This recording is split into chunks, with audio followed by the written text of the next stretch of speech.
যখন জুমার দিন আসে, এই জুমার দিনে যদি কোনো ব্যক্তি সকাল সকাল গোসল করে, আর্লি মর্নিং গোসল করে, গোসল করার পরে তার উত্তম পোশাকটা পরিধান করে আর গোসলটা করে ফরজ গোসলের মতো, আতর সুগন্ধি খুশবু তার সামর্থ্য অনুযায়ী ব্যবহার করে, এরপরে পায়ে হেঁটে হেঁটে মসজিদে আসে, বাহনে চড়ে নয়, পায়ে হেঁটে হেঁটে। যদি আপনি অনেক দূরে থাকেন সেটা আলাদা কথা।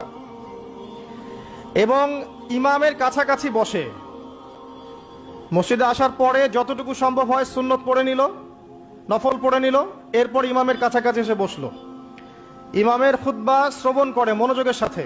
খুতবা শ্রবণ করার সময় কাউকে কষ্ট দেয় না।